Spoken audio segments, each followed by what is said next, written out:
length of the string between a kite and a point on the ground without any slack is 102 meter. মানে একটা ঘুড়ি ওড়াচ্ছ তুমি, ঠিক আছে? ঘুড়িটা আমরা কিভাবে ওড়াই? দড়িটা ধরে থাকি। এই যে দড়িতে আমরা কি দেখি যে কোনো গিট না পড়ে, কোনো গিট না থাকলে দড়িটার যে লেন্থ ধরে নেওয়া আছে কত, বলা আছে কত, 102 মিটার, ঠিক আছে?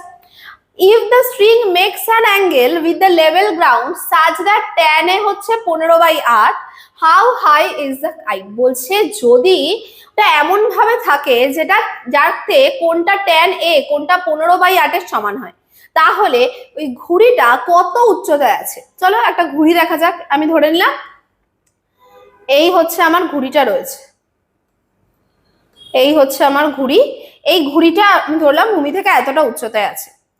এরকম কোন জায়গা থেকে এই হচ্ছে এই সুতোটা দিয়ে আটকানো রয়েছে, এই সুতোটা হচ্ছে 102 মিটার বলা আছে।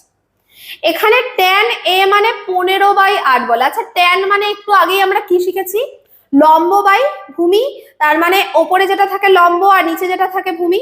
তাহলে 15 আমরা বলতে পারি, তো লম্ব আছে 15 লিখলাম, আর ভূমি কে আছে 8 আছে।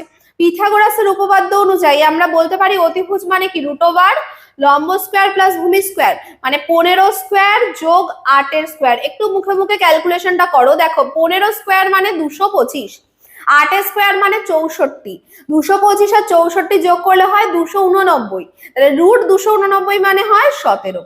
1 থেকে 20 পর্যন্ত প্রত্যেকে স্কয়ার মুখস্থ করে ফেলবে। ওকে, তো আমরা এখানে পেয়ে গেলাম কি অধিভুজ 17। কিন্তু প্রশ্নে বলেছিল এই দড়িটা কতটা, 102 মিটার। এবার আমাদের কাজ কি তাহলে, তুলনা করা। শর্ট ট্রিক যদি তোমাকে করতে হয় সেখানে তুলনা তোমাকে অবশ্যই করতে হবে। 17 মানে হচ্ছে 102, তাহলে 1 মানে কত, 17 দিয়ে ভাগ করে দাও, ভাগ করলে হয় 6, 1 মানে 6। চেয়েছে কতটা উচ্চতায় ছিল, আমরা দেখছি কত উচ্চতায় ঘুড়ি 15, তাহলে 15 মানে কত, 6 গুণ 15 90। তাহলে ঘুড়িটা 90 মিটার উচ্চতায় ছিল। অপশন নাম্বার বি হয়ে গেল রাইট আনসার।